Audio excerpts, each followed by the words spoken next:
News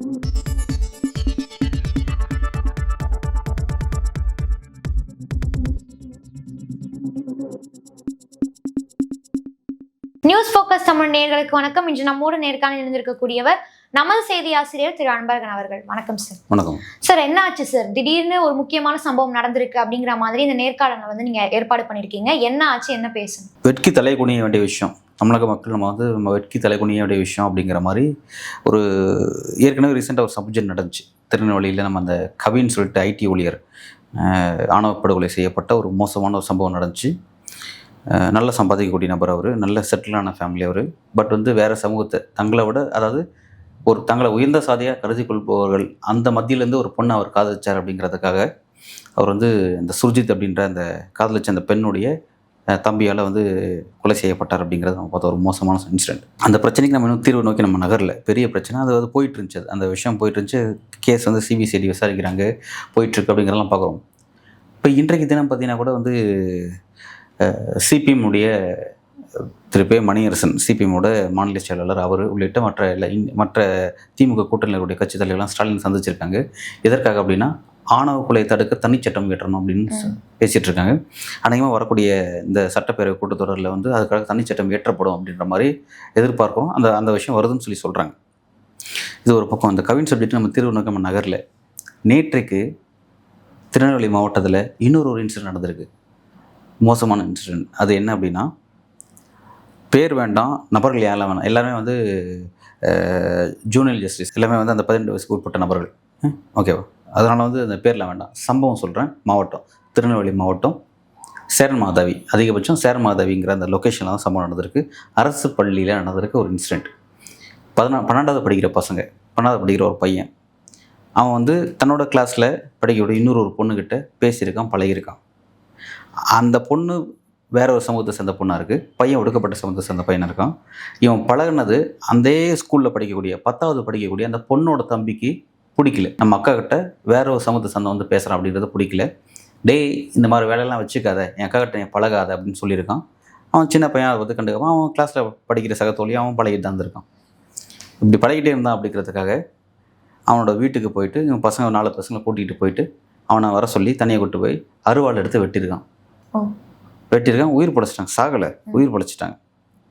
இமீடியட்டாக வந்து சேரன்மாதவியுடைய police ஸ்டேஷன்லேருந்து போலீஸ் வந்து என்ன பண்ணுறாங்க, அந்த நபரை வந்து அந்த 5 பசங்களையும் அரசு கண்காணிப்பகம், கவர்மெண்டோட கண்காணிப்பகத்தில் வச்சு அவங்கள கைது பண்ணி கஸ்டடியில் எடுத்திருக்காங்க அப்படிங்கிறத பார்க்குறோம். இது நம்ம இதை எப்படி பார்க்க வேண்டியதுன்னா, இப்போ அந்த கவின் சப்ஜெக்ட் அப்படிங்கிறது வந்து கவின்றது பேர் தெரிஞ்சிருக்கு, அந்த பொண்ணு யாருன்றது பேர் தெரிஞ்சிருக்கு, கொலை பண்ண பேர்லாம் தெரிஞ்சிருக்கு. எல்லாமே என்னன்னா எல்லாருமே 18 கிராஸ் பண்ணவங்க. இது அண்டர் த 18. இந்த சம்பவம் ஃபுல்லாகவே அண்டர் த 18. காதல் கிடையாது, பழகிருக்காங்க, பழக்கம் இருக்குது. பழக்கத்துக்கு உட்பட்ட நபர்கள், 18 வயசுக்கு உட்பட்ட நபர்கள்.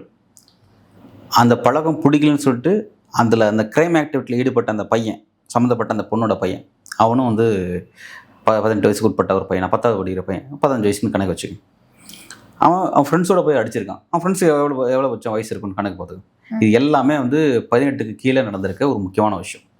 இதை எப்படி நம்ம புரிஞ்சுக்கிறதுன்னு நம்ம பேச வேண்டியது இருக்குது. இது அவ்வளவும் படிக்கக்கூடிய மாணவர்கள் மத்தியில் எல்லாமே எஜுகேஷன் இன்ஸ்டியூட்டில் நடக்குது. நல்லா புரிஞ்சுங்க, எஜுகேஷன் இன்ஸ்டியூட்டில் தான் வந்து நடக்குது. அப்போ எஜுகேஷன் இன்ஸ்டியூட்டில் என்ன கல்வி நமக்கு கற்றுத்தரோம், என்ன நடக்குது, ஒரு ஆண் பெண் ஒரு கிளாஸில் இருக்கிற ஒரு ஆண் பெண் பேசக்கூடாது அப்படின்னா வந்து அது கேஸ்ட் பேஸில் தான் வந்து நீங்கள் பேசிக்கணும் அப்படின்னா வந்து அது பழகணும் அப்படின்னா அதோட அர்த்தம் புரியல. இது எங்கே போயிட்டுருக்குது அப்படின்னு நமக்கு தெரியல. கவின் சப்ஜெக்டுடைய விவகாரம், அதுக்கு தீர்வு இல்லை. தனிச்சட்டம் ஏற்றன்னு பேசிகிட்டு இருக்கோம். தனிச்சட்டம் ஏற்றன்னு பேசும்பொழுது கடந்த காலத்தில் திமுக ஸ்டாலின் அவர்களே இந்த மாதிரியான ஆணவ கொலை நடக்கும்போது, ஏடிஎம்கே பேர் நடக்கும்போது தனிச்சட்டம் வேணும்னு சொல்லி பேசினாங்க. அந்த பிரச்சனை சீரியஸ் ஆனதுக்கப்புறம் அதிமுகவிலேருந்து யாரும் போய் பார்க்கல, ஃபீல்டுக்கு போய் பார்க்கல, சம்மந்தப்பட்ட அந்த குடும்பத்தோட கவின் ஃபேமிலி போய் பார்க்கல அப்படிங்கிறத பார்க்குறோம். பட் திமுகவிலேருந்து தூத்துக்குடி நாடாளுமன்ற எம்பி, அநேகமாக தூத்துக்குடி நாடாளுமன்ற எம்பி அப்படின்னா வந்து சம்மந்தப்பட்ட கவின் வந்து தூத்துக்குடி மாவட்டத்துக்கு உட்பட்ட ஒரு கிராமம், அந்த கிராம பேர் மாதிரி, அங்கே தான் அந்த பையனோட சொந்த ஊர். சரி, தன்னோட தொகுதிக்கு உட்பட்ட ஒரு மாணவனுக்கு ஒரு நபருக்கு ஆணவ படுகொலை செய்யப்பட்டிருக்காரு அப்படின்றதுனால சம்மந்தப்பட்ட தொகுதியோட எம்பி என்ற அடிப்படையிலையா அல்லது திமுகவினுடைய பொதுச் செயலாளர் என்ற அடிப்படையிலையா அப்படின்றது தெரியல, அல்லது வந்து ஒரு சமூக நீதி அரசியல் பேசக்கூடிய அப்படின்ற அந்த பாரம்பரியத்திலிருந்து அந்த நபரின் அடிப்படையிலையா அப்படின்னு தெரியல. கனிமொழி அவர்கள் சம்மந்தப்பட்ட அந்த வீட்டை போய் பார்த்தாங்க அப்படிங்கிறத கவனிக்கத்தக்க ஒரு விஷயம். பார்த்தாங்க, அது ரொம்ப நல்ல விஷயம். பார்த்து முடிச்சதுக்கப்புறம் அவங்க ப்ரெஸ் அட்ரஸ் பண்ணாங்க. அங்கே தான் வந்து முக்கியமான விஷயம். அவங்க என்ன சொல்கிறாங்க அப்படிங்கிறது செகண்டரி. கனிமொழி என்ன சொல்கிறாங்க செகண்டரி. கனிமொழி வந்து போனதுக்கப்புறம் நயினா நாகேந்திரன் வந்து பார்த்துட்டு போனார். அவர் பார்த்து முடிச்சுட்டு வந்து ப்ரெஸ் அட்ரஸ் பண்ணார். ப்ரெஸ் வந்து கேட்டாங்க, என்ன சார் இந்த பிரச்சனை அப்படின்னு கேட்கும்பொழுது, பாதிக்கப்பட்டவர்களுக்கு நீதி கிடைக்கணும், அவ்வளோதான். நயினா நாகேந்திரன் நம்ம அதை எப்படி பார்க்குறோன்னா, தேசிய கட்சியினுடைய மாநில ரெப்ரசன்டேட்டிவாக அவர் பார்க்குறோம். ஆளும் கட்சி இந்திய அரசினுடைய ரெப்ரசன்டேட்டிவாக வந்து பார்க்குறாரு. பாதிக்கப்பட்டவர்களுக்கு நீதி வேணும், அவ்வளோதான், முடிஞ்சு. வேறு எதுவுமே பேசலை. சம்பவம் நடந்தது சரியான சம்பவமா, கண்டிக்கத்தக்கதா, இந்த மாதிரி எந்த ஒரு விஷயங்களும் யாரும் எதுவும் இல்லை. நீதி கிடைக்கணும் அப்படிங்கிற அளவில் தங்களோட கருத்தை சொல்லிட்டு போயிட்டாங்க. சரி, ஓகே.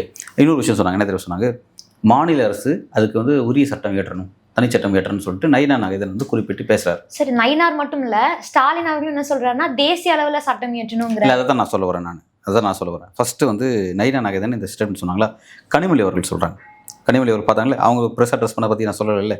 அவங்க என்ன சொன்னாங்க அப்படின்னா, இந்த பிரச்சனை ஒரு சீரியஸான பிரச்சனை, இது இந்திய தழுவிய பிரச்சனை, இந்தியா தழுவிய பிரச்சனை. ஸோ வந்து இந்திய அரசு இது வந்து ஒரு தனிச்சட்டம் ஏற்றணும் அப்படின்ற ஒரு விஷயத்தை வந்து குறிப்பிட்டிருக்காங்க அப்படிங்கிறது கவனிக்கத்தக்க ஒரு விஷயம். சரியா? அப்போ இதில் என்னன்னா, பாஜக பந்தை தூக்கி திமுக மேலே போடுது, திமுக அந்த பந்தை தூக்கி பாஜக மேலே போடுது அப்படிங்கிறது இந்த பிரச்சனை நம்ம கவனிக்கிறோம். இது இப்படியே பேசுனா, மத்திய அரசு மாநில அரசு மீது பந்தை தூக்கி போடுது, மாநில அரசு மத்திய அரசு மீது பந்தை தூக்கி போடுது. இது எப்படி இருக்குது அப்படின்னா, இப்போ கொஞ்ச நாளைக்கு முன்னாடி வந்து விசிக தலைவர் திருமாவளவன் அவர்கள் வந்து மது ஒழிப்பு மாநாடு நடத்துகிறேன் அப்படின்னாரு. திமுக கூட்டணிக்குள்ள இருந்துக்கிட்டு மது ஒழிப்பு மாநாடு நடத்துறேன்னு சொன்னார். நல்ல விஷயம் தான், அது ஒன்றும் பிரச்சனை இல்லை. மது ஒழிப்பு மாநாடு நடத்துகிறேன் அப்படின்னாருனா மது கடையில் அடைக்கப்படணும், அப்படி கடைகள்லாம் அடைக்கப்படணும், மது விற்கக்கூடாது அப்படிங்கிறது. மது அந்த பிஸ்னஸ் யாரோட கண்ட்ரோலில் இருக்குன்னா ஸ்டேட் கவர்மெண்ட் கண்ட்ரோலில் இருக்குது. அப்போ அவர் யார் எதிர்த்து இப்போ ஆர்ப்பாட்டம் நடத்த போகிறாரு? அப்போ கூட்டணிக்குள்ளே இருந்துட்டு திமுக எதிர்த்து அவர் ஆர்ப்பாட்டம் நடத்த போகிறாரா, திமுக அரசு எதிர்த்து ஆர்ப்பாட்டம் நடத்த போகிறாரா அப்படின்ற ஒரு கேள்வி கேட்கப்பட்ட விஷயம். அவர் ரொம்ப சீரியஸாக இருந்தார். நான் அதை செஞ்சே ஆகும் செய்யும் அப்படின்லாம் சொல்லிட்டு இருந்தார். அவர் சொன்னார். ஆனால் அந்த மாநாட்டுக்கு வந்து மது ஒழிப்பு பிரதான அரசியல் பேசிகிட்டு இருக்க பாமக அதில் கூப்பிடல. அவர் தனிப்பட்ட முறையில் தான் முன்னெடுக்கிறாரு. மற்ற தனக்கு வேணுங்கிற தோழமை கட்சியெல்லாம் வச்சுட்டார். அந்த பிரச்சனையில் ஸ்டாலினை போய் சந்திச்சுட்டு வந்தார். அவர் யார்? இந்த மது ஒழிப்பு மாநாடு பிரச்சனையில் அவர் வந்து ஸ்டாலின் சந்திக்காமல் வெளியில் அறிக்கை விட்டுருந்தார். ஸ்டாலின் சந்திக்கிறதுக்கு ஒரு ஏற்பாடு நடந்துச்சு. ஸ்டாலினை போய் சந்திச்சுட்டு வந்தார். வெளில வந்துட்டு என்ன பண்ணார், டக்குன்னு அவர் வந்து அந்த ஸ்டேட்மெண்ட் எப்படி மாறுச்சுன்னா, ஸ்டாலின் என்ன சொன்னால், மாநாடு நடத்துங்க, நம்மளே முன்னெடுத்து நடத்துவோம், ஈவிகேஸ் இலங்கவன் வருவார், மற்ற நம்மளுடைய ஆர்எஸ் பாரதி பிரதிநிதிலாம் வருவாங்க, நம்ம மாநாடு தானே எடுத்து நடத்துவோம் அப்படின்ட்டாங்க. உடனே திமுக மது ஒழிப்பு மாநாடு நடத்த நீங்கள் நினச்சி பாருங்க. விசிக நடத்துனா அது வேற விஷயம், திமுகவே நடத்துது அப்படின்னு அதை புரிஞ்சுக்கோங்க. அப்படி மாதிரி மாறிடுச்சு.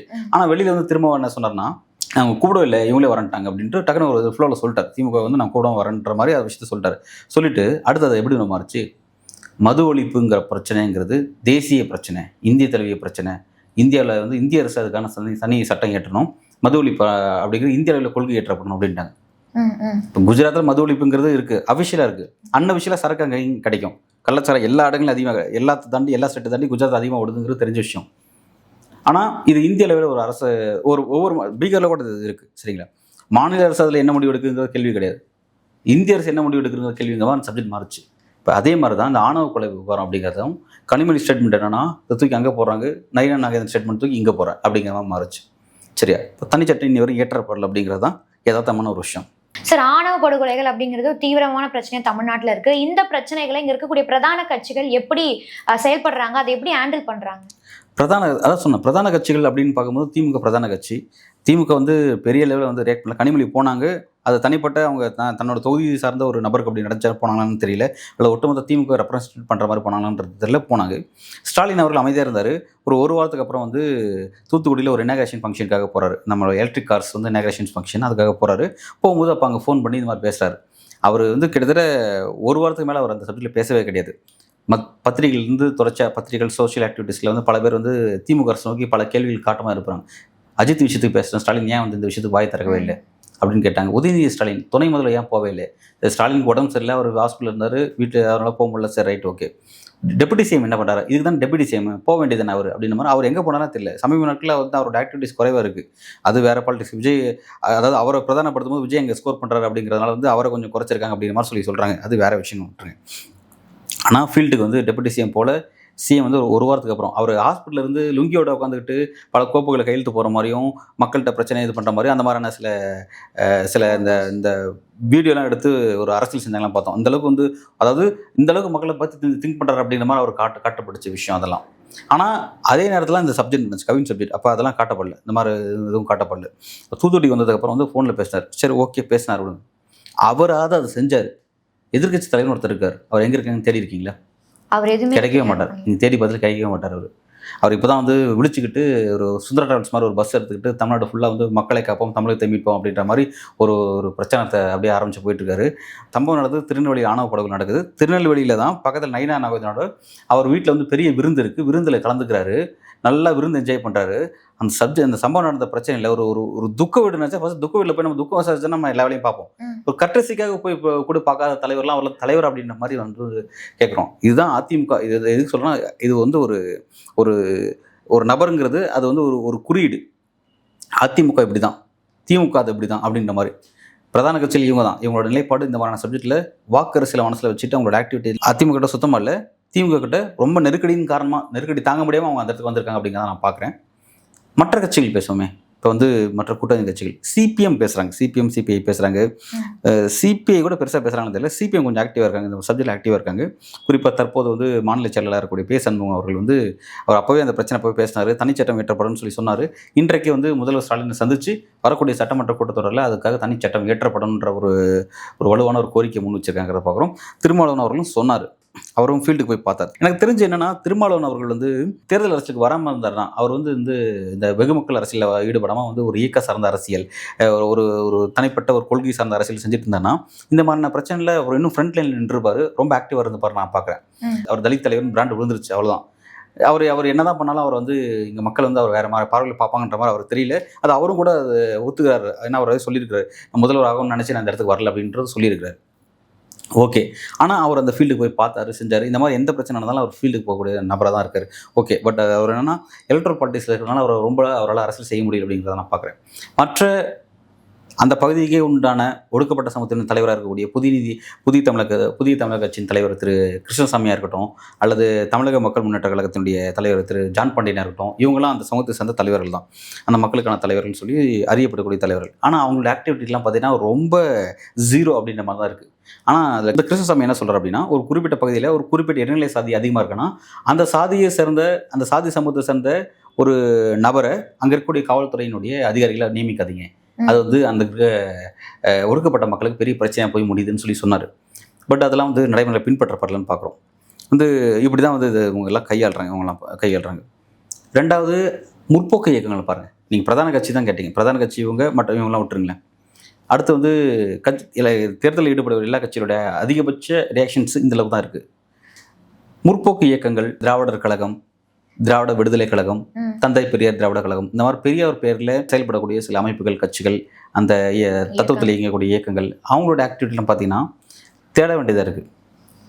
2016 ஜெயலலிதா மறைவுக்கு பிறகு 2016 2017 டு 2021 இந்த 4 வருஷத்தில் பார்த்தீங்கன்னா வந்து பெரிய போராட்டங்கள்லாம் வந்து தமிழ்நாடு நிறைய நடந்துச்சு. அதில் பார்த்தீங்கன்னா இந்த இயக்கங்களோட ரோல் பெரிய அளவில் இருக்கும். நான் சொன்ன அந்த பெரியார் அமைப்புகள் ரோல் வந்து பெரிய அளவில் இருக்கும். ஏன்னா தமிழ்நாடு அரசு வந்து பாஜக ஹேண்டில் பண்ணுது, பாஜகவினுடைய பல்வேறு மறைமுக திட்டங்களையும் இவங்க செயல்படுத்துகிறாங்க அப்படின்னு சொல்லி ரொம்ப பெரியார் இயக்கங்கள் பொங்கனாங்க செஞ்சாங்கலாம் பண்ணாங்க. ஆனால் இப்போ நடக்கக்கூடிய இந்த சாதி ரீதியான ஆணவ கொலைங்கிறது வந்து பெரியார் ஆதரிக்கக்கூடிய விஷயம். இது பெரியார் கருத்தில் எதிரான சப்ஜெக்ட் தான். இவங்களாம் எங்கே போனால் நம்ம தேட வேண்டியதாக இருக்குது. தந்தை பெரியார் திராவிட கழகத்துக்கு கோவை ராமகிருஷ்ணன் அவர் எங்கே போனான்னு தெரியல. அதே மாதிரி திராவிட விடுதலை கழகத்துக்கு குளத்தூர் மணி, இவெல்லாம் முக்கியமான நபர்கள். இவங்களாம் தமிழ்நாடு அளவில் அறியப்படக்கூடிய முக்கியமான வந்து ஒரு தலைவர்கள் தான். பட் வந்து யாருமே இல்லை அப்படின்னு நம்ம பார்க்குறோம். இதில் வீரமணி இருக்கிற பார்த்தீங்கன்னா, அத்திகாவோட வீரமணி, அவர் வந்து சமீபத்தில் வந்து ஒரு முக்கியமான ஒரு போராட்டம், அந்த போராட்டத்தில் அவர் கலந்துக்கிட்டார். அப்போ பத்திரிகையாளர்கிட்ட ஒரு கேள்வி கேட்குறாங்க, சார் வந்து இந்த மாதிரி வந்து தமிழ்நாட்டில் நிறைய பிரச்சனை போயிட்டுருக்கு, சாதி ரீதியான நிறைய பிரச்சனை போயிட்டுருக்கு, இதுக்கு வந்து உங்களை பார்க்கவே முடிய மாட்டேங்குது, மத்திய அரசுக்கு ஏதாவது பிரச்சனை வந்து நீங்கள் வந்து ஆக்டிவாக இருக்கீங்க, இந்த மாதிரியான பிரச்சனை ஈடுபட மாட்டேங்குன்னு கேட்கும்போது அவருக்கு அவர் பதில் சொல்கிறாரு, ஒருபோதும் மத்திய அரசு தமிழ்நாட்டை கால் பதிக்க முடியாது, பாஜக தமிழ்நாட்டை கைப்பற்ற முடியாது, அதை நாங்கள் தடுத்து நிறுத்துவோங்கிற. கேட்ட கேள்வி என்ன, இவர் சொன்ன பதில் என்ன, அது என்கிட்ட அந்த ஒரு விஷயம் கூட இருக்குது, நான் அதை கூட ப்ளே பண்ணி காட்டுறேன். இன்வெஸ்ட்டாக அவர் பேசினார். ஒரு தலைவர் மாதிரிலாம் அவர்லாம் எதுக்காக வந்து அந்த பெரியாரோட அந்த கம்பெனியை வச்சு நடத்திட்டு இருக்காரு அப்படிங்கிறது சுத்தமாக தெரியல.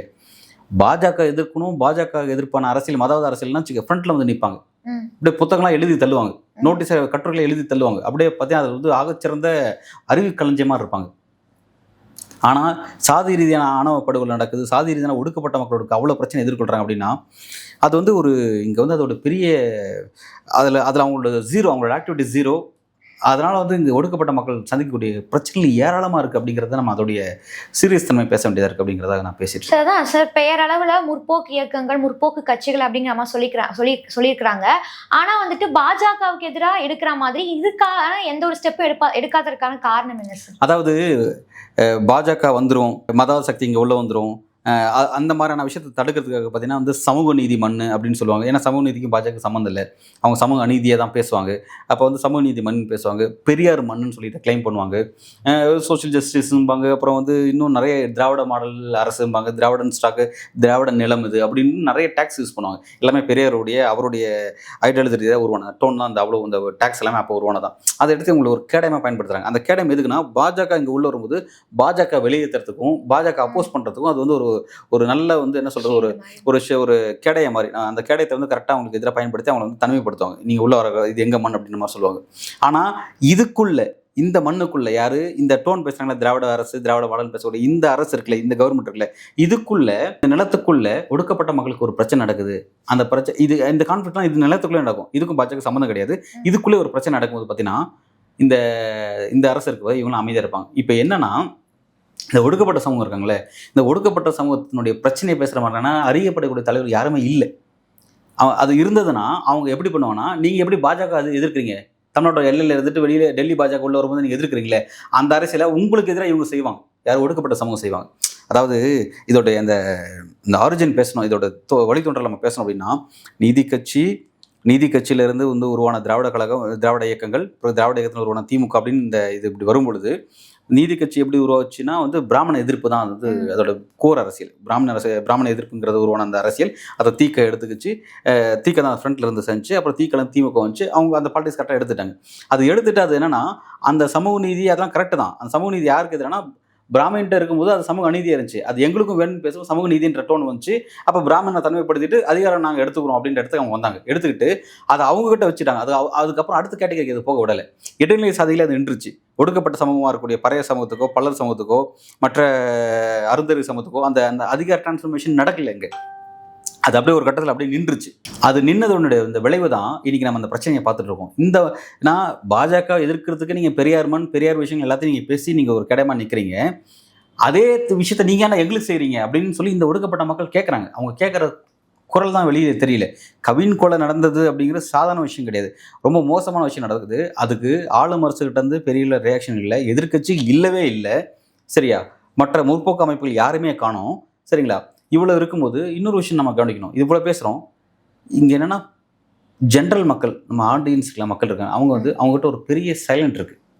இந்த விஷயத்தை சைலண்டாக பார்க்குறாங்க. இப்போ நீங்கள் நல்லா கவனிங்க, அந்த ஒரு பொண்ணு, இந்த அபிராமின்னு சொல்லி ஒரு பொண்ணு, இந்த பிரியாணி கடை ஒரு உறவு வச்சுட்டு ஒரு குழந்தைய பச்சை குழந்தைய கொண்டுட்டு கைது பண்ணப்பட்டுச்சு ஒரு பொண்ணு. அந்த பொண்ணும் இல்லை, இப்போ வந்து கும்மிடி பொண்ணில் வந்து ஒரு பொண்ணை வந்து கடத்தி ஸ்கூல் படிக்கிற பொண்ணை கொண்டு போய் ட்ரேப் பண்ணாங்க. அந்த ஒரு அசாம் சேர்ந்த பையன் சொல்லிட்டு அவனை கைது பண்ணாங்க. அந்த ஒரு கேஸை கைது பண்ணான். இப்போ இந்த மாதிரியான கைது பண்ணக்கூடிய நபர்கள்லாம் பார்த்தீங்கன்னு வைங்களேன், அவங்க வந்து ஒரு எக்ஸாம்பிளுக்காக சொல்கிறேன், இந்த மாதிரி சில கைதிகள் இந்த அரெஸ்ட் செய்யப்படுவாங்க, அவங்க அந்த முகத்தை மறைச்சிட்டு போவாங்க, கைது பண்ண முகத்தை மறைச்சிட்டு போகிறாங்க. சரிங்களா?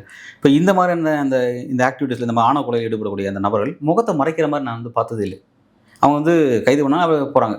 அது என்னன்னா ஒரு கௌரவ கொலையை நான் செஞ்சுருக்கேன், நான் என் கௌரவத்துக்கு அதை பெருமையாக பேசுகிறான். அது அவனுக்கு அந்த டோன் இருக்குது. அதை நம்மளும் பார்க்குறோம், நம்ம கண்கூடாதமாக அதை பார்க்குறோம்.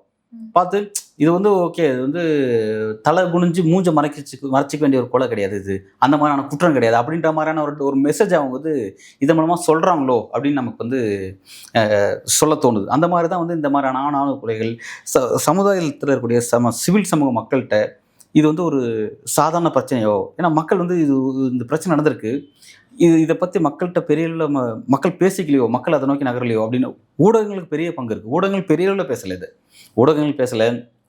சரிங்களா? இது எப்படின்னா இந்த தன்மை எப்படி இருக்குன்னா, இது மக்கள்கிட்ட நார்மலைஸ்டான பிரச்சனையாக மாறுது. ஓகே, இது அவ்வளோதானப்பா, அது அவ்வளோதானப்பா, அப்படி தானே நடக்கும். அது எப்படி ஒரு செயின் பறிச்சுட்டு போறாங்க அந்த மாதிரி நார்மலான விஷயம். ஆமாம் சார், ஒரு சாதாரணமாக வந்து ஒரு ராபரி கேஸ் நடக்கிற மாதிரியான ஒரு இன்சிடென்ட் மாதிரி தான் வந்து இது அப்படின்மா. இதெல்லாம் வந்து இது வந்து அடிப்படையில் மனித இனத்துக்கு எதிரான கொலைங்க. அதாவது அந்த படிக்கிற 17 வயசு பையங்க, 12 வயசுன்ற மாதிரி ஒரு ஸ்கூல் ஜூனியல் பசங்க அவங்க. அவன் கிளாஸில் படிக்கிற ஒரு பொண்ணுகிட்ட பழகாதோ இது நீங்கள் இது நல்லா கவனிக்குது. அரசு பள்ளியில் நடந்துச்சு. ப்ரைவேட் ஸ்கூலில் என்ன தெரியுங்களா, ப்ரைவேட் ஸ்கூலில் பார்த்தீங்கன்னா குறிப்பாக நாமக்கல் கோழிப்பண்ணைகள் ஸ்கூல்னு சொல்லுவோம். நாமக்கல் இது ஈரோடு சுற்றி நிறைய ப்ரைவேட் ஸ்கூல் இன்ஸ்டியூஷன்ஸ்லாம் இருக்குது சரிங்களா. அங்கெல்லாம் பார்த்தீங்கன்னா கேர்ள்ஸ் பாய்ஸ் பேசவே கூடாது. கோ எஜுகேஷன் தான், பட் கேர்ள்ஸ் பாய்ஸ் பேசக்கூடாது. அது எப்படி இருக்குன்னு வச்சுக்கோ, ஒரே கேம்பஸ்க்குள்ள கேர்ள்ஸுக்கு தனியாக இது இருக்கும், பாய்ஸ் தனியாக இருக்கும். ஒரே சப்ஜெக்ட்ஸ் ஒரே ஸ்டாஃப் டீச் பண்ணுவாங்க. அந்த ஸ்டாஃப் பார்த்தீங்கன்னா கேர்ள்ஸுக்கு தனியாக டீச் பண்ணுவாங்க, பாய்ஸ் தனியாக டீச் பண்ணுவாங்க. இன்னும் எக்ஸ்ட்ரீம் லெவலில் என்னன்னா கேர்ள்ஸுக்கு கேர்ள்ஸ் ஸ்டாஃப்ஸ் மட்டும் தான் எடுப்பாங்க, பாய்ஸுக்கு பாய்ஸ் ஸ்டாஃப்ஸ் தான் எடுப்பாங்க. கேர்ள்ஸ் ஸ்டூடெண்ட்ஸுக்கு பாய்ஸ் ஸ்டாஃப்ஸ் போய் எடுக்க மாட்டாங்க, பாய்ஸ் ஸ்டூடெண்ட்ஸ் கேர்ள்ஸ் ஸ்டாஃப்ஸ் வந்து எடுக்க மாட்டாங்க. அப்படின்ற மாதிரி அந்த அளவுக்கு வந்து அதை வந்து பாகுபாடு வச்சிருப்பாங்க. ஏன்னா அவங்க ஒன்றா உட்காந்துட்டு பேசிட்டாவோ அவங்களுக்குள்ள வந்து வேறு விதமான அந்த பழக்கங்கள் ஏற்படுது. இது வந்து காதல் நோக்கி போகுது. இந்த காதல் நோக்கி போகிறதுனால வந்து சாதியினுடைய அந்த அந்த சுயசாதி பெருமையை காப்பாற்ற முடியல. அதாவது ஒரே சாதியில் திருமணம் பண்ணிக்கூடிய அந்த ஸ்ட்ரக்சர் இருக்குது பார்த்தீங்களா, இதுதான் சாதியை காப்பாற்றக்கூடிய உங்களுக்கு முக்கியமான விஷயம். இதை உடச்சிடறானுங்க, அதை வந்து நம்மளால் காப்பாற்ற முடியாமல் போயிடுதுன்ற மாதிரி அதை அங்கேயே ஸ்கூலுக்குள்ளேயே வந்து அதை இது பண்ணுறாங்க.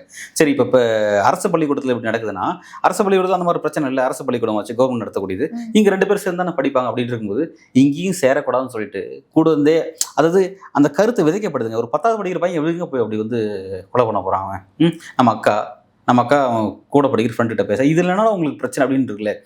இது நார்மலைஸ் ஆகுதுங்க இந்த பிரச்சனை வந்து இப்போ இது வந்து இதே திருநெல்வேலி தாங்க. கொஞ்ச நாள் முன்னாடி வந்து இந்த சின்னதுரைன்னு சொல்லிட்டு நாங்குநேர் பகுதியில் ஒரு தம்பி வந்து படிக்கக்கூடிய பையன், 12வது படிக்கிற பையன் கடுமையாக தாக்கப்பட்டான், ரத்த வெள்ளம் தாக்கப்பட்டான். அவன் கூட சேர்ந்து அவங்க அக்காவும் தாக்கப்பட்டாங்க, வீட்டுக்கு தங்கச்சியும் சேர்ந்து தாக்கப்பட்டாங்க. ரொம்ப மோசமான ஒரு பிரச்சனை நம்ம பார்த்தோம்.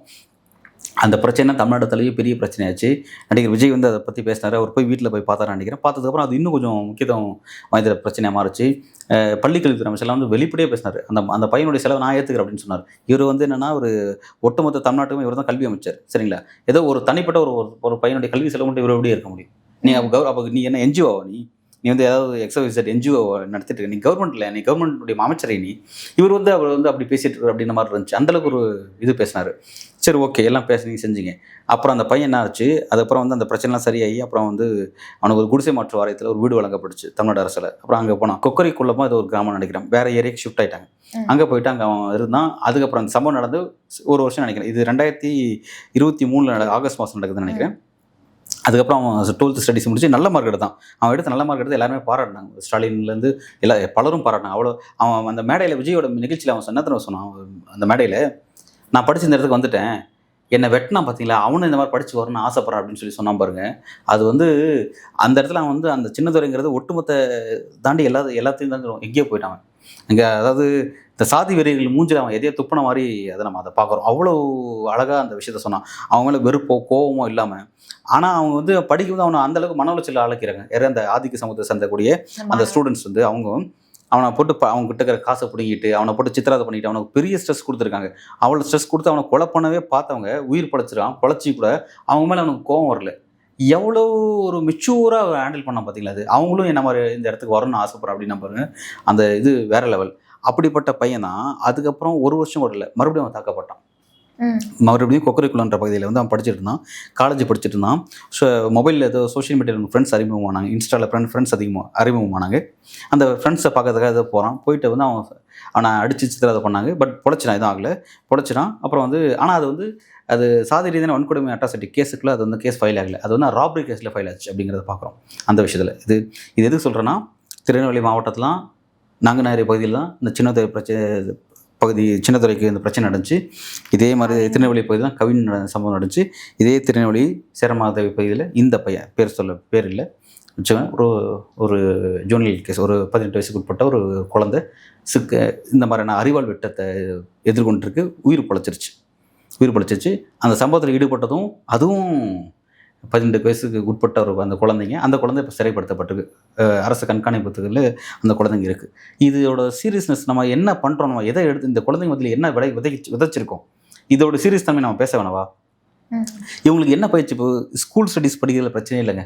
இப்போ அது தேவையில்லைங்க. இங்கே நம்ம பார்க்கும்போது பார்த்தா நமக்கு தேவையில்லை. எல்லாரும் படிக்க தான் செய்கிறான், படிக்கிறான், வேலைக்கு போகிறெல்லாம் போகிறான். ஆனால் அவன் என்ன படிக்கிறாங்கிறத நம்ம பேசவே மாட்டேங்கிறேன். அவன் இதை தான் ஸ்கூலுக்கு போய் அவன் இதை தான் படிச்சுட்டு வந்தானா? இப்படி தான் வந்து வேறு சமூகத்தை சேர்ந்த ஒரு பொண்ணுகிட்ட பேசினாவோ, வேறு சமூகத்தை சேர்ந்த ஒரு பையன்கிட்ட பேசினாவோ வந்து அவனுக்கு வெட்டணும், கொல்லணும், அவன் இருக்கவே கூடாது, இதுதான் அவனுக்கு பயிற்சியாங்க, இதுதான் அவனுக்கு படிப்பில் சொல்லி தரப்படுதா? இந்த படிப்பு இருக்குல்ல, இந்த படிப்பை எதிர்கொள்ளாமல் வேறு எந்த படிப்பும் அவனுக்கு தேவையில்லைன்னு நான் பார்க்குறேன். அது அந்த இடத்துல தான் இது போயிட்டு இருக்குது. ஒரு சீரியஸான பிரச்சனை நோக்கி இது போயிட்டு இருக்குது. சார், கல்வியை தாண்டி இதுல பெற்றோர்களுடைய பங்கு அப்படிங்கிறது என்ன சார் இருக்கு? ஏன்னா இப்போ கவின் விவகாரத்துல சுர்ஜித் கொலை பண்றாருன்னா அதுக்கு காரணமா உங்களோட பேரண்ட்ஸையும் அந்த இடத்துல நம்ம அட்டாக் பண்றாங்க. அப்போ இதுல பெற்றோர்களுடைய பங்கு என்னவா இருக்குன்னு நினைக்கிறீங்க? அடிப்படையில் என்ன சொல்கிறாங்கன்னா, இந்த பாட்டு சொல்லுவாங்க, எந்த குழந்தையும் நல்ல குழந்தை தான் மண்ணில் பிறக்கையிலே நல்லவராகவும் தீயவராவதும் அன்னை வளர்ப்பினில்னு சொல்லுவாங்க. அது பெற்றோர்களுக்கு ஒரு முக்கியமான பங்கு இருக்குது. குழந்தை எப்படி வளர்க்குறாங்கன்னு முக்கியமான பங்கு இருக்குது. இப்போ அந்த பெற்றோர் அப்படிங்கிறவங்களும் அந்த பெற்றோரும் பார்த்தீங்கன்னா ஒரு குறிப்பிட்ட சாதியை ரெப்ரசென்ட் பண்ணக்கூடிய பெற்றோர் தான் இருக்காங்க. அதாவது குறிப்பாக அந்த பெற்றோர்கள் சாதி மறுப்பு திருமணம் பண்ணவங்களா இருக்க மாட்டாங்க. ஒரே சாதிக்குள்ள திருமணம் பண்ணிக்கிட்டே இருப்பாங்க. அப்போ அந்த பெற்றோருக்கு காலங்காலமாக இந்த சாதி ரீதியான விஷயத்தை வந்து கடத்தப்பட்டுட்டே இருக்குது ஒவ்வொரு காலகட்டமும் வந்து. ஏன்னா இது அடிப்படையில் இது எல்லாமே வந்து பார்த்திங்கன்னா வந்து ஒரு குறிப்பிட்ட பண்பாடின் அடிப்படையில், குறிப்பிட்ட அந்த கலாச்சாரத்தின் அடிப்படையில் இந்த மாதிரி தான் அது அந்த அந்த அந்த விஷயம் சொல்லப்படும். இது அவ்வளவும் எதை வச்சு சொல்லப்படும்னா பெண்களை மையமாக வச்சு சொல்லப்படும். குறிப்பாக குடும்ப பெண்களை மையமாக வச்சு இது வந்து சொல்லப்பட்ட விஷயம். அப்போ அப்படி இருக்கும் பொழுது பெற்றோர்கள் நம்ம சொல்லும்போது அதில் முக்கியமான ரோல் வந்து தாய்க்கு முக்கியமான ரோல் இருக்குது. தாய் அப்படின்னு பார்க்கும்போது அவங்க குறிப்பிட்ட ஒரு ஐடியாலஜியில் தான் வந்து அவங்க ப்ராக்டிஸ் செய்யப்பட்டு வந்துட்டு இருக்காங்க. அப்படி இருக்கும்போது அவங்க வந்து இந்த விஷயத்தை மாற்றி யோசிக்கிறது ரொம்ப ரேராக இருக்குது. அவங்களுக்கு ஒரு நெருக்கடி இருக்குது. சரியா? அப்படி இருக்கும்போது அவங்க வேறு வழி இல்லாமல் அவங்ககிட்ட தான் அந்த விஷயத்தை நம்ம அது எதிர்பார்க்க முடியும். நான் கருதலை. அவங்களுக்கு ஒரு நெருக்கடி இருக்கும் ஃபேமிலிக்குள்ளே. எப்படியும் வந்து அந்த பெற்றோருக்கு ஒரு பெண் அப்படி மாற்று சிந்தனை, ஒரு தாய், ஒரு அம்மா மாற்று சிந்தனையோடு இருக்காங்கன்னு வைங்களேன், அதை அவங்க புருஷன் அனுமதிக்கணும்ல. புருஷனே அவங்களுக்கு ஃபஸ்ட்டு பெரிய பிரச்சனை வந்து நிற்பாங்க. ஸோ வந்து அப்போ அங்கே பெற்றோர்கிட்ட வந்து இந்த விஷயத்தில் ஒரு காமனான ஒரு ஸ்டேட்மெண்ட், அது ஆணாதிக்கந்தனை சம்மந்தப்பட்ட ஒரு விஷயம், ரெண்டாவது சாதிய ஆதிக்க சம்மந்தப்பட்ட விஷயம். அப்படி இருக்கும்போது குடும்பத்தில் பெற்றோர்னு சொல்லும்போது அந்த பெற்றோர்னு எடுத்து அதில் ஒரு ஆண் இருக்கார். இப்போ ஆண் நிச்சயமாக வந்து இதுக்கு செவி சாய்ப்பார் அப்படிங்கிற நம்ம எதிர்பார்க்க முடியாது. நிச்சயமாக பெற்றோருக்கு அந்த குழந்தைங்களுக்கு வேணுங்கிற மாதிரியான அந்த இன்புட்ஸ் கரெக்டாக கிடைக்க மாட்டது எனக்கு தெரியல. அதனால் அது ஒரு பெரிய சிக்கல் இருக்குது. ஆனால் பள்ளிக்கூடத்துக்கு நம்ம வரோம்ல, பள்ளிக்கூடத்து ஒரு ஆசிரியர்கள் நாங்கள் வரோம். ஆசிரியர் அப்படிங்கும்போது நீ ஆசிரியர் ஆண்கள் இருப்பாங்க, பெண்கள் இருப்பாங்க. ஆனால் ஆசிரியர் வந்து நீ கல்வி கற்றுட்டு நீ என்ன கல்வி கற்றுட்டு வர, நீ இந்த குழந்தைகளுக்கு நீ என்ன எஜுகேட் பண்ணுற அப்படிங்கிறது ரொம்ப முக்கியமான விஷயம். அப்போ அந்த குழந்தைங்க எதை எஜுகேஷன் எடுத்திருக்காங்க, அந்த குழந்தைங்க எது எஜுகேட் பண்ணப்பட்டிருக்கு அப்படின்னு நம்ம அது பேச வேண்டியது இருக்குது. எக்ஸாமில் 40 மார்க் எடுக்கணும், 90 மார்க் எடுக்கணும், இந்த மார்க் எடுத்தால் அந்த வேலைக்கு போக முடியும், டாக்டர் ஆக முடியும், இந்த மார்க் எடுத்தால் நீ அந்த போஸ்டிங்க்கு போக முடியும் அப்படின்ற மாதிரி நான் மார்க்கை பேஸ் பண்ணியே அவன் கொடுக்க மார்க் எல்லாம் எடுக்கிறாங்க. மார்க் எடுக்கிறது பிரச்சனை இல்லை. நான் என்ன சொல்கிறேன், எவ்வளவோ மார்க் எடுத்தவங்க எல்லாம் நல்லா படித்தவங்க எல்லாருமே இந்த பிரச்சனையை அந்த பிரச்சனை பற்றி அவங்களோட பார்வை என்னவா இருக்குது. பல பேர் இந்த செய்தியே தெரியாது இன்னமும். அப்படியே தெரிஞ்சவங்களுக்கு எதுக்குப்பா வந்து நம்ம சொந்த சாதியில் கல்யாணம் பண்ணலாமே, இந்த சொந்த சாதியில் கல்யாணம் பண்ணிக்கலாம் அப்படின்னு சொல்கிறது என்னென்னா, அது வந்து ஒரு ஒரு பலவீனத்தினோட வெளிப்பாடு. ரெண்டாவது என்னென்னா பலவீனத்தின் வெளிப்பாடு கூட நம்ம பார்க்கலாம் அப்படின்னு பார்க்கலாம். இன்னொன்று என்னன்னா சொந்த சாதியினுடைய பெருமையின் அடையாளமாக கூட அவங்க அதை பார்க்கலாம். இப்போ இதில் நம்ம என்ன விஷயம் கவனிக்கிறோன்னா, நம்ம திரும்ப நம்ம பேச வேண்டியது இருக்குன்னா, ஒரு தேவேந்திர குல வெள்ளாளர் சமூகத்தை சேர்ந்த ஒரு பையன், ஒரு பறையர் சமூகத்தை சேர்ந்த ஒரு பையன், அருந்ததி சமூகத்தை சேர்ந்த ஒரு பையன், இப்போ அவனோட மனசச்சில் என்ன இருக்கும்? அவனுக்கு அதாவது காதல் அது இயல்பாக எல்லாருக்கும் அந்த உணர்வு வர வேண்டியது. அந்த உணர்வு என்னன்னா, அவன் தன்னோட சொந்த சாதியை நினச்சிட்டு அதை அவனே கண்ட்ரோல் பண்ணிட்டு இருக்கணும். பார்த்தீங்களா? அதோட விஷயத்த அழகாக நம்ம மாரி செல்வராஜ் வந்து பரியேறும் பெருமாள் அதை கடத்திருப்பார். அவனுக்கும் அந்த ஃபீலிங்ஸ் வரும், அவனுக்கு அந்த இது வரும். ஆனால் அதுக்கு அவன் எதிர்கொள்கிற அந்த வழி இருக்குது பார்த்தீங்களா? அந்த ஆதிக்க சமூகத்தை சேர்ந்த அந்த இடையிலே சாதியை சேர்ந்த அந்த சமூகத்தினுடைய அந்த உறவினர்கள், அந்த பெண்ணு கூட பிறந்தவங்க எல்லாரும் கொடுக்குற அந்த வழி இருக்குது பார்த்தீங்கன்னா, அந்த வழியினால் அந்த உணர்வுகளை அவன் கொன்று கடைசியில் அவன் நானா இல்லை அப்படின்ற இடத்துக்கு அவன் தள்ளப்படுறாங்க. இந்த சம்பவங்கள்லாம் திரும்ப அந்த மாதிரியான விஷயத்தை தான் வந்து நமக்கு வந்து உணர்த்திட்டே இருக்குது. இந்த சம்பவம் வந்து லிட்டரலி வந்து பார்த்தீங்கன்னா வந்து அந்த பரியேறும் பெருமாள்லாம் அந்த அவனுக்கு நடந்த அந்த கொடுமைகள் தான், அந்த மாதிரியான கொடுமைகள்லாம் இந்த இது படிக்கிற பையனை கொண்டு அறுவல் விட்டு அவனே வெட்டுறான். அவனோட சின்ன பையன் போய் வெட்டுறான் அப்படின்னா வந்து அது எந்த அளவுக்கு அவனுக்கு அந்த கட்ஸ் இருக்கும், எந்த அளவுக்கு அவனுக்கு அந்த அதை நினச்சி பாருங்க. சீரியஸான அந்த பிரச்சனையை வந்து நம்ம வந்து எப்படி அட்ரஸ் பண்ண போகிறோம் அப்படிங்கிறது வந்து நமக்கு வந்து ஒரு பெரிய சவாலான விஷயமா இருக்குது அப்படிங்கிறத நான் சார். இப்போ தமிழ்நாடு வந்துட்டு பெரியார் மண், திராவிடத்துக்கான மண், சமூக நீதிக்கான மண் அப்படிங்கிற மாதிரி தொடர்ந்து பேசிட்டே வந்துட்டு இருக்கோம். ஆனால் இந்த மாதிரி தீவிர பிரச்சனைகள் அப்படிங்கிறது நடந்துகிட்டே இருக்கு. இப்போ இதை சரி செய்யணும் அப்படின்னா எந்த இடத்துல நம்ம வந்துட்டு இதை அட்ஜஸ்ட் பண்ணணும், எந்த இடத்துல கரெக்ட் பண்ணணும் சார்? இல்லை, அடிப்படையில் வந்து என்னென்னா வந்து இந்த சாதி கட்டமைப்பு அப்படிங்கிறது வந்து ஒரு பெரிய விஷயம். அது வந்து என்னென்னா அது எப்படி சொல்கிறாங்கன்னு வந்து இப்போ திமுக நோக்கி நம்ம இந்த கேள்வி எழுப்புறோம். அந்த பெரியார் மண் சொல்லி இப்போ சொல்லும்போது உடனே பெரியாரிய ஆதரவாளர்கள், பெரியாரிய உணர்வாளர்கள், கருஞ்சட்டைக்காரர்கள் எப்படி சொல்கிறாங்கன்னா, இன்க்ளூடிங் திமுக, திக மற்ற எல்லாரும் சேர்த்துக்கோங்க, பெரியார் ஆதரவு எல்லாருமே சேர்த்துங்க. நீங்கள் வந்து இவ்வளோலாம் பேசுகிறீங்களே, ஏன்னா சாதி நீங்கள் ஒழிக்கலன்னு கேட்டேன்னா, அது 2000 வருஷம் சப்ஜெக்ட்டுங்க. அது 2000 சப்ஜெக்ட் என்னால் எப்படி உடனே ஒழிக்க முடியும்? ஒரு ஆட்சி திமுக நோக்கி திமுக தான் சொல்லும். அது 2000 வருஷம் 3000 வருஷத்தில் பின்பற்றிட்டு கூட ஒரு பாரம்பரியமாக பின்பற்றிட்டு ஒரு ஸ்ட்ரக்சர், அது ப்ராக்டிஸ். அந்த ப்ராக்டிஸ் வந்து எப்படிங்க இந்த ஆட்சிங்க 5 வருஷம் தாங்க, அந்த 5 வருஷம் நாங்கள் எப்படிங்க ஒழிச்சிட முடியும்? இல்லை நீங்கள் 50 வருஷம் நீங்கள் ஆட்சிக்கு வந்து 70 வருஷம்னு சொல்லுங்கள், 67 வந்தீங்க, 67 இப்போ சொல்லுங்களேன். ஏன் இப்போ என்ன 60 வருஷத்தில் ஒழிக்க முடியுமா, 70 வருஷத்தில் ஒழிக்க முடியுமா? நம்பர்ஸில் பேசிகிட்டு இருப்பாங்க. இது நம்பர்ஸில் பேசுகிற விஷயம் இல்லைங்க. இது நல்லா புரிஞ்சுங்க, நம்பர்ஸில் பேசுகிற விஷயம் கிடையாது. இது என்னன்னா ஆணவ சட்டம் இப்போ நீங்கள் வந்து ஆணவ கொலைக்கு தனிச்சட்டமே நீங்கள் இயற்றலை. வீடு பூந்து நகைக்காக கொலை பண்ணுற ஒரு கொலையும் ஒரு இடைநிலை சாதியை ஒரு ஒடுக்கப்பட்ட சமூகத்தை சேர்ந்த ஒரு இடைநிலை சாதி ஒரு பொண்ணை ஒடுக்கப்பட்ட சமூகத்துக்கு ஒரு பையன் பார்த்தான், அவர்கிட்ட பேசினான், பழகினான், காதலிச்சான் அப்படிங்கிறத கொள்றதும் வீடு பூந்து நகை திருடுறதும் கொள்றதும் 2 ஒன்றா? எப்படி இது ரெண்டுத்தையும் ஒன்றா? ரெண்டுத்தையும் நீங்கள் அது சட்டம் அப்படி தான் வச்சுருக்கீங்க. நீங்கள் first prevention of atrocity of SC/ST act இருக்குது. 1987 கொண்டு வரப்பட்ட சட்டம் நினைக்கிறேன். SC/ST மக்கள் மீது அந்த வன்கொடுமை தடுப்பு சட்டம். இந்த சட்டங்கிறது ஃபஸ்ட்டு ஒடுக்கப்பட்ட சமூகத்தினுடைய நலன் அவனை ப்ரொடெக்ட் பண்ணுறதுக்காக தான். பல கேஸில் ஃபஸ்ட்டு அந்த சட்டத்தை எப்படி நீர்த்து போகலான்ற ஒரு ஒர்க்கை தான் இங்கே இருக்கக்கூடிய இந்த காவல்துறையை செய்கிறாங்கிறது ஒரு பெரிய சார்ஜஸ். இது எதுக்குன்னா, நம்ம வேங்கைவேல் பிரச்சனையில் பார்த்தீங்கன்னா, வேங்கைவேல் பிரச்சனைங்கிறது பெரிய பிரச்சனை. அந்த பிரச்சனையில் ஒடுக்கப்பட்ட சமூகத்தை சேர்ந்த மக்கள் அவங்க குடிக்கிற தண்ணியில் மலம் கலந்துருக்கு அப்படிங்கிறது ஒரு சார்ஜஸ். சரிங்களா?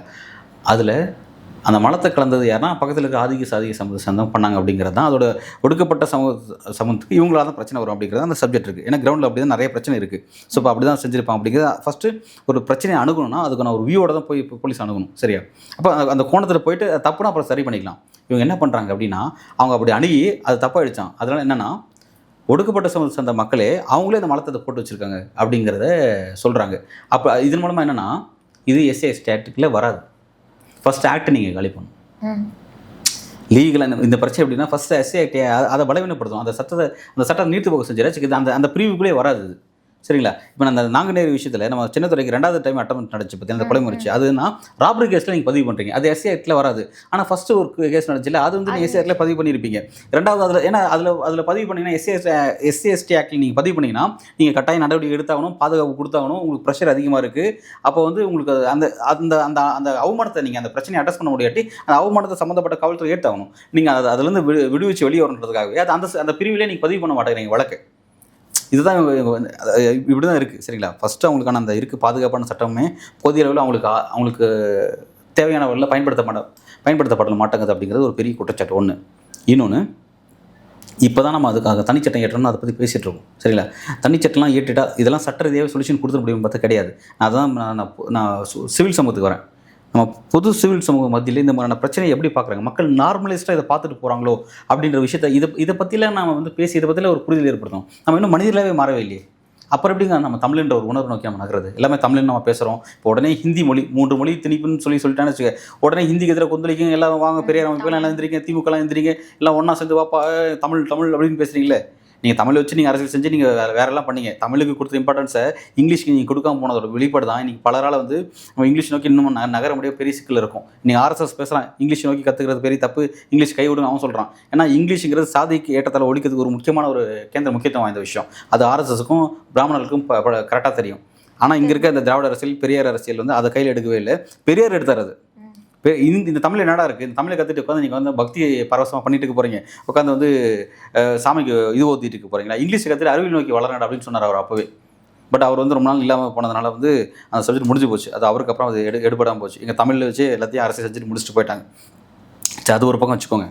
இப்போ இங்கே வந்து உடனே ஹிந்தி திணிப்பு இந்த மாதிரி விஷயம் வந்து உடனே தமிழ் வச்சுட்டு அதுக்காக பொங்கி எழக்கூடிய நபர்கள் எழக்கூடிய இந்த கேஸ்ட் ரீதியான விஷயத்துக்கு வந்து ஏன் வந்து இதே தமிழ் பேசுகிற தமிழன்னா வந்து ஒருத்தனை வந்து பார்க்காத இவன் இந்த பொண்ணு பேசக்கூடாது பழகக்கூடாதுன்னு சொல்கிறான். அது ஏன்னா நீங்கள் தடுக்க மாட்டேங்கிறீங்க? ஏன் இது நீங்கள் எப்போ தமிழர்கள் காணுங்க? நீங்கள் நம்ம தமிழர்கள் இன்னும் ஆகவே இல்லை. நம்ம இன்னும் சாதி சமூகமாக தான் இருக்கும், இன்னும் வந்து காட்டு நாட்டு சமூகமாக தான் இருக்கும். ஏன்னா இந்த மாதிரியான கொலை நடக்கிறதுங்கிறது, கொலையில் யாரும் ஈடுபடுறாங்க, கொலை ஈடுபடுறது நம்ம அது செய்தியாக படிச்சுட்டு கடந்து போகிறோம் பார்த்தீங்களா? அது வந்து இது வந்து சாதாரணமாக வயிற்று பசிக்காக வறுமைக்காக நடந்த கொலையோ இல்லை அந்த மாதிரியான கொலை கிடையாதுங்க. இது வேற கொலைங்க. அது இருக்கப்பட்டவனே கொள்றாங்க. அவன் வந்து இன்னைக்கு எல்லாருக்குமே வேலை வாய்ப்புங்கிறது பெரிய விஷயமா இருக்குது, செட்டில் ஆகிறது பெரிய விஷயமா இருக்குது. செட்டிலான ஒரு பையனுக்கே கொலை நடக்குதே. அப்போ அப்படி நம்ம எதை நோக்கி திங்க் பண்ணுறோம்? அப்போ அந்த கொலை நார்மலாக இங்கே மக்கள்கிட்ட நார்மலாக ஆக்கப்படுது அப்படின்னும் போது அதோட தன்மை வந்து சீரியஸ் தன்மை வந்து வேறு கட்டத்தை நோக்கி நகருது. நம்ம அதை புரிஞ்சுட்டு சட்ட ரீதியாக நீங்கள் ஒரு தீர்வு கொண்டு வரணுங்கிறது மாற்றுக்கிறது இல்லை. தனிச்சட்டம் வேணும். அது வந்து நீங்கள் அதில் இவ்வளோ நாள் நீங்கள் டிலே பண்ணதே சங்கர் கௌசல்யா கொலையை பார்த்துட்டோம், நம்ம இளவரசி தீபா விஷயத்தை பார்த்துட்டோம், கோகுல்ராஜ் விவகாரத்தை பார்த்துட்டோம், நிறைய சப்ஜெக்டை பார்த்துட்டோம். இப்படியே வந்துகிட்டே இருந்துச்சு. இப்போ இன்றைக்கி இது வந்து இந்த கவினில் வந்து இந்த சப்ஜெக்ட் முடிச்சிருக்கு. இன்னும் எத்தனை பேர் இப்போ இந்த பையனை பொழைச்சிட்டான். இந்த பெயர் சொல்லாத இந்த பெயர் இந்த குழந்தை வந்து பொழைச்சிருச்சு, செத்துச்சுன்னா இது வந்து லிஸ்ட்டில் போய் சேர்ந்துருக்கும்ல. செத்துச்சுன்னா அந்த பொண்ணோட பேருன்னு போட்டு அந்த பொண்ணை போட்டு பொண்ணோட ஃப்யூச்சர் காலி பண்ணுவாங்க. இது என்னன்னா அந்த கொலை செய்கிறதுங்கிற விஷயம் இல்லை. அந்த கொலை செய்கிறதுக்காக ஒரு குழந்தை பயிற்றுவிக்கப்படுதில்ல, அவனோட மைண்டில் ஒரு விஷயம் ஊற்றப்படுதில்ல, அது நல்லா சொல்லிக்கோங்க. அந்த விஷயம் இருக்குல்ல, அது இவன் 1வது 12வது வரையும் படிக்கிற அந்த கல்வியை விட அது ரொம்ப உயர்ந்தது. எது? அந்த விஷக்கல்வி சொல்கிறேன். அந்த விஷக்கல்வி. ஏன்னா 1வது 12வது வரையும் படித்த அந்த கல்வி அவனுக்கு எந்த வகையிலும் பயன்படவே இல்லை. இந்த இடையில அவனுக்கு இந்த ஊட்டப்பட்டுச்சு, அந்த விஷக்கல்வி ஊற்றப்பட்டுச்சு. இந்த விஷக்கல்வியை அவன் கையில் எடுத்துக்கிட்டு மண்டல ஏற்றுக்கிட்டதுனால தான் அவன் போய் இப்படி ஒரு மர்டரை செய்கிறான். தன் தகுதி அவன் ப்ராக்டிஸ் பண்ணி பார்த்துருப்பான்னு நினைக்கிறீங்களா? ஒரு கொலை எப்படி செஞ்சுட்டு எல்லாம் டிவியில் தான் பார்ப்போம், படத்தில் பார்ப்போம். அதை பயிற்சி இல்லாமல் ஒரு செய்கிறதுக்கு முயற்சி பண்ணுறான்ல, செய்கிறான், செஞ்சு சக்ஸஸ் பண்ணுறான், வேறு இறங்கி அடிக்கிறான், ட்ரை பண்ணி பார்க்குறான், அறுவை எடுத்துகிட்டு போகிறான்ல. எப்படிங்க இது? அதுவும் சவுத் ரொம்ப மோசமாக போயிட்டு இருக்கு. அதுவும் திருநெல்வேலியில் ரிப்பீட்டடான இன்சிடென்ட்ஸ் நடந்துட்டு இருக்கு. ஏன் தென் மாவட்டங்கள்ல மட்டும் தான் அப்போ நடக்குது நீங்க நினைக்கிறீங்களா? இது எல்லா பகுதியிலும் நடக்குது. இடையில கிருஷ்ணகிரி மாவட்டத்தில், தமிழ்நாட்டில் வட மாவட்டத்தில் கூட கிருஷ்ணகிரி மாவட்டத்தில் நிறைய சம்பவம் நடந்துச்சு. அது பெரிய அளவில் டிஸ்கஸ் பண்ணல, இந்த அளவுக்கு டிஸ்கஸ் பண்ணல. அது பண்ணோம், ஆனால் பெரிய அளவில் பண்ணல. நிறைய இன்சிடென்ட் நடந்துச்சு. வீடு பூந்து பண்ணாங்க. காதல் மறுப்பு திருமணம் பண்ணிக்கிட்டவங்கள 2 பேர் சேர்ந்து கொண்டாங்க. 2019 நினைக்கிறேன், 2019 20 காலகட்டத்தில் நினைக்கிறேன். ஒசூரில் நந்தி சுவாதி ரொம்ப ஒரு கொடூரமாக நடந்த ஒரு கொலை. அது கிருஷ்ணகிரி மாவட்டம் ஒசூரில் நடந்த கொலை தான். கை கால் தனி பீஸாக வெட்டி ஆற்றுல போட்டிருந்தாங்க, காவேரி ஆற்றுல வெட்டி போட்டிருந்தாங்க. மோசமான ஒரு கொலை அது அப்போ நடந்துச்சு. இப்போ நான் சொல்கிறது இந்த ஒரு வருஷத்துக்கு முன்னாடி கிருஷ்ணகிரி மாவட்டத்தில் வெவ்வேறு பகுதியில், பரூர் பகுதி, ஊத்தங்கரை பகுதியில் ஒரு சம்பவம் நடந்துச்சு. அதே மாதிரி ராயக்கோட்டை பகுதியில் ஒரு சம்பவம் நடந்துச்சு. இந்த மாதிரியான பல சம்பவங்கள் அந்த பகுதியில் நடந்துச்சு. அது சப்ஜெக்ட் டு கரெக்ஷன் பேர் மறந்துட்டேன், இந்த இன்சிடென்ட் சம்மந்தப்பட்ட பேரில் மறந்துட்டேன். எல்லாமே ஆணவ கொலையினுடைய அந்த கிரைட்டீரியாவில் தான் இது எல்லாமே வரும். அந்தளவுக்கு மோசமான விஷயங்கள் பல ரிப்பீட்டடாக நடந்துகிட்டே இருக்குது. இது இவ்வளோயும் வச்சுக்கிட்டு நம்ம சமூக நீதி சோஷியல் ஜஸ்டிஸ் நம்ம வேறு லெவலில் நம்ம முன்னேறிட்டோம், நம்ம அப்படி போயிட்டோம். பொருளாதார ரீதியாக பார்த்தீங்கன்னா இன்றைக்கி ஒன்றிய அரசு கொடுத்துருக்க தகவல் அடிப்படையில் தமிழ்நாடு இதில் முன்னேறி இருக்குது, அதில் முன்னேறி இருக்குது, மருத்துவ கட்டமைப்பு முன்னேறி இருக்குது, எல்லாம் முன்னேறி இருக்குது. ஆனால் இன்னும் நீ மனுஷனாவே மாறவே இல்லையா? மனுஷனாக மாறாத அவருக்கு எப்படியா மருத்துவ கட்டமைப்பு எதுக்கு, கல்வி எதுக்கு அப்படின்னு பேச வேண்டியது இருக்குல்ல. கல்வியில் முன்னேறிட்டோம், ஆனால் எந்த கல்வி நம்ம பெற்றிருக்கோம் அப்படிங்கிறத பேச வேண்டியது இருக்குல்ல. அந்த கல்வி இந்த கல்வி கிடையாது.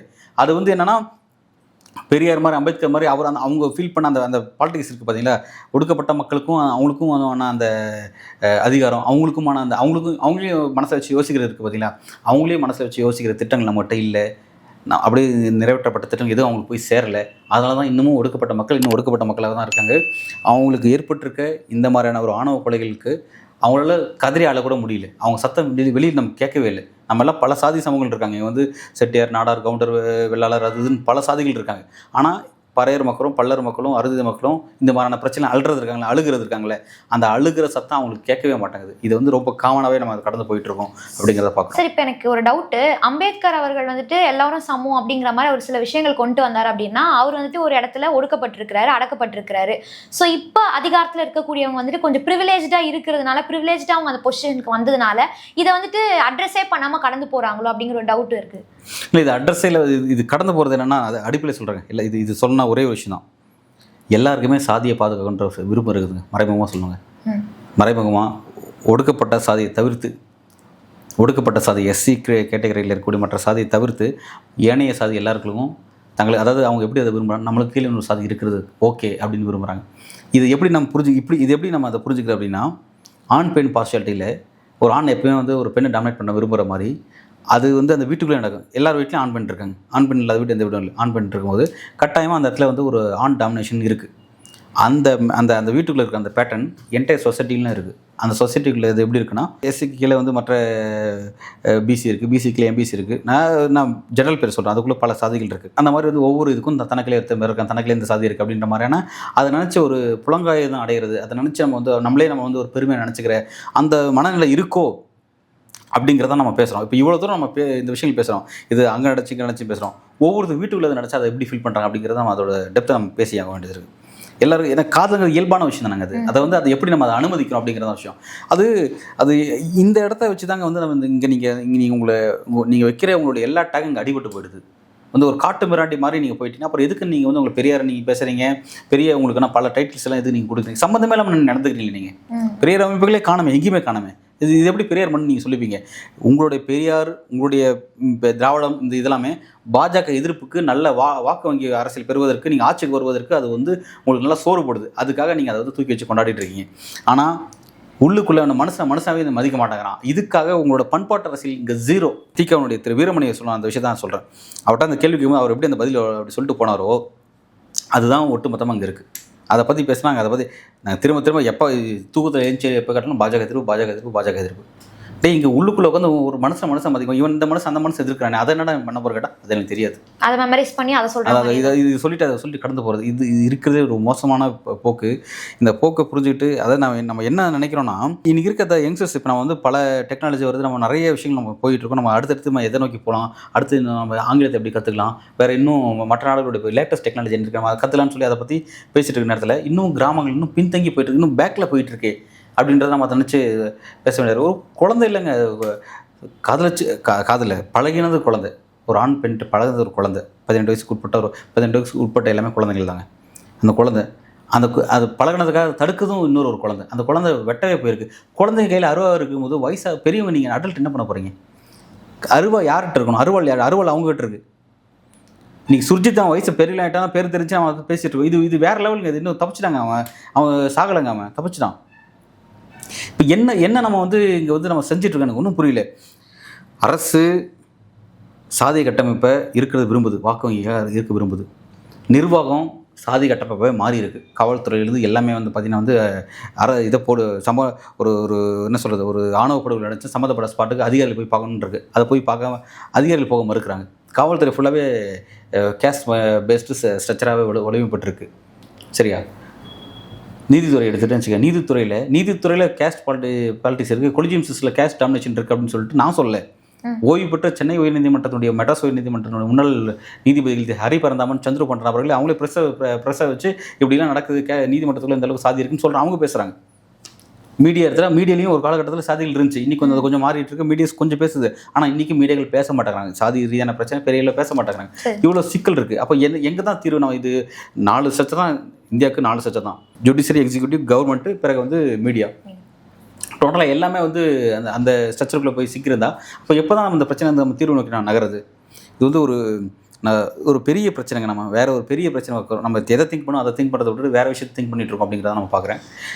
இது எப்படி நம்ம மாற்ற போகிறோம், எதை நோக்கி நகர போகிறோம்? நமக்கு இன்னும் பண்பாட்டு ரீதியான பல தலைவர்கள் பற்றாக்குறை. தலைவர்கள் இருக்காங்க, சித்தாந்தங்கள் இருக்குது.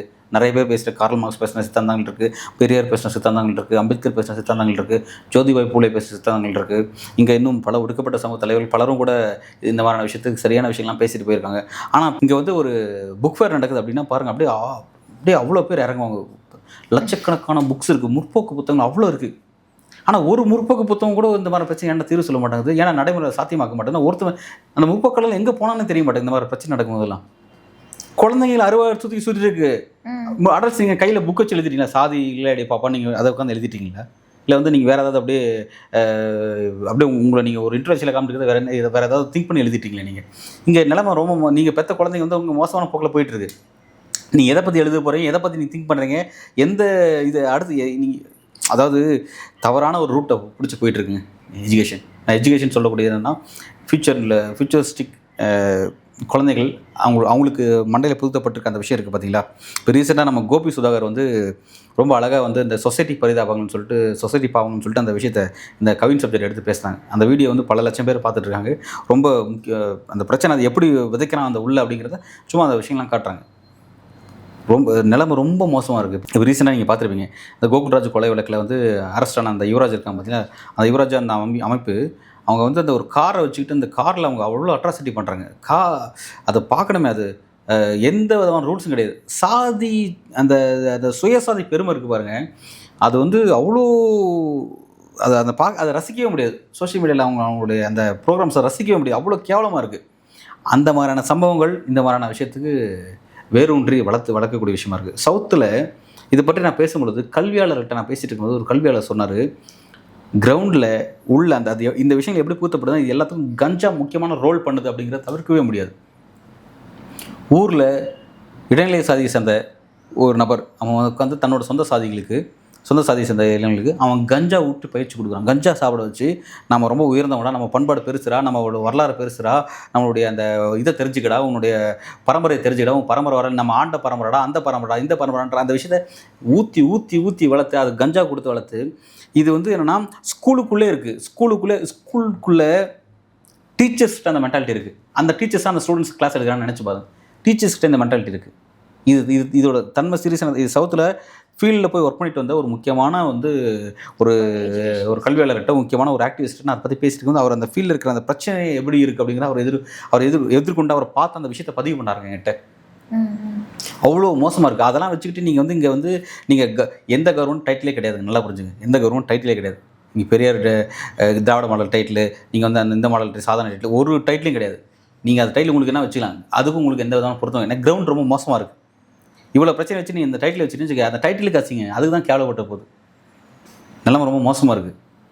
இதை சரி பண்ணுற எந்தளவுக்கு கூடுதலாக சட்டத்து மூலமாக சரி பண்ணுறது ஒரு பகுதி தான். கிரவுண்டில் இறங்கி சரி பண்ணுறதுக்கான ஒர்க்கு கீழே இறங்கணும். இல்லாட்டி நம்ம நினச்சி பாருங்கள், நீங்கள் நினச்சி பாருங்கள், இன்னும் 10-15 வருஷத்தில் இது அப்படியே தலைகீழாக மாறிடும். தமிழ்நாட்டிலையும் வந்து அந்த பேருக்கு பின்னாடி தான் சாதி போட மாட்டாங்க அப்படிங்கிறது கிடையாது. ஆனால் உள்ளுக்குள்ளே அவ்வளோ சாதி ஊறி இருக்கும். அவன் நடையில் சாதி தெரியும், அவனோட ஆக்டிவிட்டி சாதி தெரியும், அவனோட கயிறு கட்டி சாதி காட்டுவான், எல்லாத்துலையும் சாதி காட்டுவான். சந்திர அவர்கள், ஓய்வு பெற்ற நீதிபதி சந்திர அவர்கள் அமைக்கப்பட்ட அந்த குழு வந்து ஆய்வு செஞ்சு முடிச்சுட்டு அவங்க என்ன சொன்னால், கயிறு கட்டுறது ஒரு பெரிய பிரச்சனை இருக்குது. கயிறு மூலமாக அவன் தான் சாதி யாருங்கிறத வந்து உள்ள பேருக்கு பின்னாடி போட்டுக்க மாட்டான். ஒவ்வொருத்தர் பெரியார் பண்ண முக்கியமான விஷயத்தை அது ஒன்று, பேருக்கு பின்னாடி சாதி இருக்காதுங்கிறது தமிழ்நாட்டில் மட்டும்தான், ஓகேவா? ஆனால் அதை ஸ்கூலுக்குள்ள போய்னா அவன் கயிறு மூலமாக அவனுடைய பல விஷயத்து மூலமாக அந்த அடையாளத்தை காட்டுறான். அதில் முக்கியமான ரோல் தான் அந்த கயிறுங்கிறது. இது கட்டக்கூடாதுன்னு சொல்லி சந்திர அவர்கள் வந்து அந்த விஷயத்தை வந்து தமிழ்நாடு கவர்மெண்ட்டுக்கு ரிப்போர்ட்டாக கொடுத்தாரு. அந்த ரிப்போர்ட்டை பற்றி ப்ரெஸ் அட்ரஸ் பண்ண கல்வி அமைச்சர் அன்பில் மகேஷ் பொய்யாமொழி அவர் கயிறு கட்டிட்டு இருக்காரு. இதுதான் அதோட வேடிக்கை. இது எங்கேருந்து ஆரம்பிச்சு வருதுன்னு நம்ம பார்க்க வேண்டியது இருக்குது பாருங்கள். இது கீழே வரல, மேலேருந்து வருதுங்க. பெரியவங்க எல்லாரும் சேர்ந்து, அதாவது பெரியவங்கன்னா கவர்மெண்ட்டும் அப்படி தான் இருக்காங்க, எல்லாமே அப்படி தான் இருக்குன்னு சொல்லிட்டேன். ஊருக்குள்ளே ஒரு சாதி சங்க தலைவர்கள் இருக்காங்க. அவங்கெல்லாம் இல்லைன்னா கஞ்சாவை தன்னோட சொந்த சாதியை படிக்கிற பசங்களை கொடுத்து ஊட்டி வளர்த்து அவங்கள வந்து வேறு மாதிரி மெருகேற்றி இந்த மாதிரியான ஒரு நபரை வளர்த்து எடுக்கிறாங்க. சாதியை வந்து சுயசாதி பற்றி வளர்த்து எடுக்கிறாங்க. அதோட தன்மை வந்து ரொம்ப மோசமாக இருக்குது. ரொம்ப மோசமாக இருக்குது. அவனுக்கு கல்வி ஏற்றதில் அவனுக்கு அதோடைய அந்த சீரியஸ் தன்மையை நம்ம வந்து அதை புரிஞ்சுக்க மாட்டேங்கிறாங்க. அதாவது எப்படின்னா, ஒட்டுமொத்த இந்தியாவிலுமே 10% மக்கள் எல்லா விதமான எல்லா விதமான சுகபோகத்தையும் அனுபவிக்கிறாங்க. காரணம்னா அவங்க இன்டர்வெல்ச்சில் இருக்காங்க. எல்லாருக்கும் எது தேவையோ அது எல்லாத்தையும் அவங்க 10% மக்கள் தங்களுக்குள்ளே வச்சுருக்காங்க. நாலேஜ் தான் முக்கியமான விஷயம். நாலேஜ் தான். அந்த நாலேஜை தங்களுக்கு சொந்தமான வச்சுக்கிட்டு அது லாங்குவேஜ் பேஸில் இருக்கும், எல்லா வயசில் இருக்கும், அதை வச்சுட்டு அந்த வேலை வாய்ப்புகள் அதன் மூலமாக கிடைக்கக்கூடிய எல்லா விதமான பெனிஃபிட்ஸ் எல்லாமே அவங்களுக்குள்ளே வச்சுட்டு ஏனைய 90% பேர் 140 கோடி மக்கள் கிட்டத்தட்ட வந்து ஒரு 20 கோடிக்கும் குறைவான நபர்கள் தான். வெறும் 20 கோடிங்கிறது ரொம்ப அதிகம். அதுக்கும் குறைவான நபர்கள் தான் இன்டர்வல் வச்சுலாம் அந்த 10% மக்கள் இருப்பாங்க. ஏனைய மக்கள் எல்லாருமே ரொம்ப மோசமான நிலைமை இருக்காங்க. அதுலேயும் இந்த மாதிரியான பிரச்சனை இருக்குது பார்த்தீங்களா. இந்த பிரச்சனைலான்னா அவனை வந்து எதிர்காலத்தை நோக்கி சிந்திக்கிறத நோக்கி அவனை கொண்டு போக அவனை வந்து இன்னும் காட்டு மிராண்ட தன்மை, இதுவே காட்டு மிராண்ட தன்மை இருக்குன்னா இதோட இன்னும் மோசமான இடத்துக்கு அவங்க கொண்டு போய் சேர்த்துட்டு இருக்காங்க. இப்போ நீங்கள் பெரியார் மாதிரி இல்லை. இப்போ இன்னைக்கு தமிழ்நாட்டுக்கு 100 பெரியார் தேவைப்படுறாங்க. இப்போ தமிழ்நாட்டுக்கு 100 பெரியார் தேவைப்படுறாங்க. ஒவ்வொரு மாவட்டத்தில் ஒரு பெரியார் தேவைப்படுறாங்க அப்படின்னு நினச்சி பாருங்க. நீங்கள் அந்த அளவுக்கு இருக்குது. ஏன்னா பெரியார் ஆக்டிவிட்டீஸ்லாம் குறைஞ்சி போச்சு. திராவிட அமைப்புகள் கருஞ்சட்டையில் எங்கேயுமே நீங்கள் பார்க்கவே முடியாது. எல்லாம் கிளம்பி போயிட்டாங்க. பாஜக எதிர்ப்பாக வந்து எல்லாம் முன்னாடி நிற்பாங்க, நாளைக்கு வந்து நிற்பாங்க, காணாமல் போனாலும் வந்து நிற்பாங்க, கிடச்சிருவாங்க. இந்த பிரச்சனை எங்கேயும் நீங்கள் தேடி பார்த்தாலும் கிடைக்க மாட்டாங்க. அப்படி இருக்குது உள்ள. அப்போ எல்லா டிஸ்ட்ரிக்ட் ஒரு பெரியார் தேவைப்படுற அளவுக்கு இன்றைக்கி நிலைமை மாறிடுச்சு. ஸோ வந்து நம்ம பெரிய தவறை நோக்கி போயிட்டுருக்கு. நம்மளுடைய இந்த பிரச்சனை சரி பண்ணாமல் நம்ம அடுத்த இடத்துல நோக்கி நகரதுங்கிறது ஃபியூச்சரிஸ்டிக்கு நம்மளுடைய தமிழ்நாடு நம்ம நினச்சி பார்க்கும்போது அது நம்ம நினச்சதை விட ரொம்ப மோசமாக இருக்க போகுது அப்படிங்கிறது நான் புரியுது. அதை நம்ம என்ன பண்ண போகிறோம் அப்படிங்கிறது சத்தியமாக எனக்கு தெரியல, எனக்கும் தெரியல. இதை பற்றி பெரிய அளவில் வாதிக்கணும், பெரிய அளவில் இதுக்கான ஒர்க்கை எடுத்து பண்ணணும் கிரவுண்டில். இல்லாட்டி இது எதுவும் மாறாது அப்படிங்கிறத நான் பார்க்குறேன். ஓகே சார், சாதி ரீதியாக நடக்கக்கூடிய வன்கொடுமைகளுக்கு முற்போக்கு இயக்கங்கள் கட்சிகளுடைய பங்கீடு என்னவா இருக்கணும் அப்படிங்கிறத பற்றி கருத்துக்கள் பகிர்ந்து கொண்டீங்க. மிக்க நன்றி சார். தொடர்ந்து தமிழ்நாட்டில் சாதி ரீதியாக நடக்கக்கூடிய ஆணவ படுகொலைகள், வன்முறைகள் குறித்து உங்களுடைய பார்வையை கமெண்ட் செக்ஷன்ல பதிவு பண்ணுங்க.